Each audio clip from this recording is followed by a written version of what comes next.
नमस्कार दोस्तों, civil engineering support के एक बहुत ही महत्वपूर्ण वीडियो में आपका स्वागत है। दोस्तों, जैसे कि बहुत सारे शहर में नगर निगम भी ये बिल्कुल जो है वो ज़रूरी कर दिया है कि अब आपको घर में सोकपिट बनवाना ही है, ताकि जो बरसात का पानी है उसको, और साथ ही साथ दोस्तों जो आपके घर का जो पानी है, जैसे किचन वगैरह का पानी है, बाथरूम का पानी है, वो सारी चीज़ों को जो है वो घर के अंदर ही दोस्तों इस तरीके से सोकपिट यानी कि सोखते गड्ढे में डाला जाए। और साथ ही साथ दोस्तों ये नगर निगम का नियम भी है, अगर आपका जो घर नगर निगम के अंदर आता है तो ये चीज़ें माननी होती है। तो अब बात आती है कि सोकपिट बनवाना किस तरीके से, सोखता गड्ढा बनवाना किस तरीके से। ये सोखता गड्ढा तो बना हुआ है, लेकिन 100% ये सही नहीं बना हुआ है। चलिए मैं आपको बताता हूँ किस तरीके से बनवाना है, क्या इसके फ़ायदे हैं, और साथ ही साथ दोस्तों क्या गलती किया गया है जिसको आपको नहीं दोहराने हैं। सबसे पहले बात कर लेते हैं। आप देख सकते हैं उसके बगल में एक सेप्टिक टैंक बनाया गया है, ठीक है, जिससे बाथरूम का, टॉयलेट का जो है वो जो आउटलेट आएगा वो डायरेक्ट ये 3 चैम्बर का सेप्टिक टैंक है, ठीक है। फर्स्ट वाले चैम्बर में आएगा।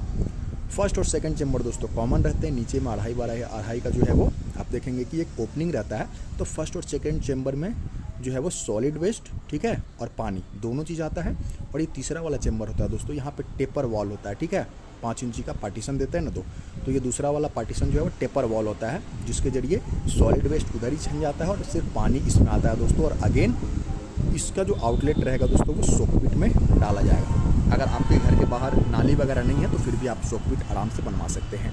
ये चीज़ होगी। अब इसका जो आउटलेट निकलेगा दोस्तों वो डायरेक्ट सोकपिट में आएगा। लेकिन सोकपिट बनवाने का तरीका क्या है, जैसे कि सेप्टिक टंकी का दोस्तों जो बाहरी दीवार होता था वो हम 10 इंची देते थे। सोकपिट में भी आपको सेम क्या करना है कि बाहरी जो दीवार है वो आपको 10 इंच ही दिलवाने चाहिए। लेकिन यहाँ पे थोड़ी सी कंजूसी की गई, यहाँ पे 5 इंच से काम चलाया जा रहा है, जो कि सही बिल्कुल भी नहीं है। अब दोस्तों बात कर लेते हैं बीच में ये जो चेम्बर बनाया गया है, ये चेम्बर बनाने का जो तरीका है, यहाँ पे चेम्बर होना चाहिए, लेकिन जो तरीका है उसमें थोड़ी सी सुधार करने की आवश्यकता है। वैसे दोस्तों जिस साइड में आपका सेप्टिक टैंक है उधर का जो दीवार रहेगा उसमें बिल्कुल भी कहीं भी आपको कोई खांचे वगैरह नहीं छोड़ने हैं, ठीक है, क्योंकि उसमें पानी भरा हुआ रहेगा। आपका जो घर वाला साइड है उधर भी आप बचे, इस तरीके से खांचे देने से दोस्तों उधर भी आपको बचना चाहिए, ठीक है, जिधर आपका घर है। लेकिन दोस्तों ये जो बाकी जो 2 साइड है, ठीक है, उधर आपको मैं दिखा रहा हूँ कि इस तरीके से आपको खांचे दिलवाने चाहिए। आप देख सकते हैं खांचे उधर भी दिया गया है। हर साइड दोस्तों खांचा देने से आपको बचना चाहिए, ठीक है। बाकी जिधर खाली है उस साइड में आपको इस तरीके से 5-5 इंच का, ये देख सकते हैं, एक ईंट का खांचा छोड़ा गया है दोनों ही साइड। ये काफ़ी अच्छा काम किया गया है, ठीक है, ये खांचे छोड़े। और साथ ही साथ दोस्तों एक चीज़ ध्यान देंगे, जो ये दीवार होगा ना, ब्रिक वर्क होगा, उसके नीचे सिर्फ आपको ढलाई करनी है, ठीक है, ताकि आपका जो दीवार का एक बेस बनाया जा सके।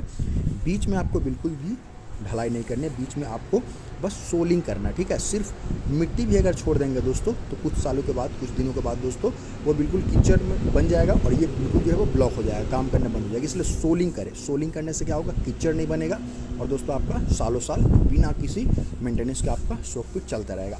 अब बात कर लेते हैं बीच में जो चेम्बर है वो बनाया गया, ठीक है, लेकिन उसका जो साइज़ है दोस्तों वो सही नहीं दिया गया है। कम से कम ये जो बीच का आप देख सकते हैं दोस्तों मात्र 6 इंची के करीब दोस्तों आप देखेंगे कि बीच में जो है वो 6 बाई 6 का जो है वो होल किया गया है। ये ठीक नहीं है दोस्तों, ठीक है।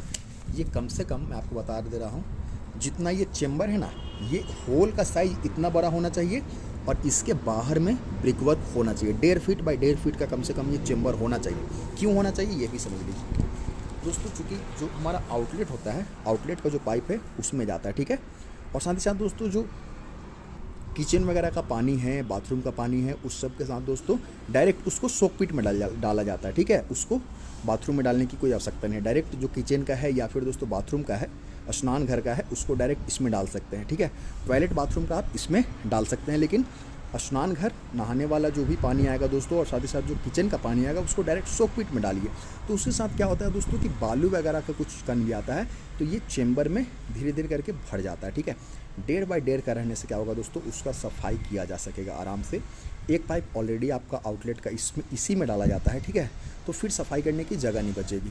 इसलिए दोस्तों हमेशा 1.5 बाई 1.5 का इसमें होल रखें और उसके बाहर से दोस्तों ब्रिक करवाएं, ताकि दोस्तों मेंटेनेंस में किसी प्रकार की कोई दिक्कत नहीं। इसमें भी इसी तरीके से आप जो है वो खांचे छोड़ सकते हैं।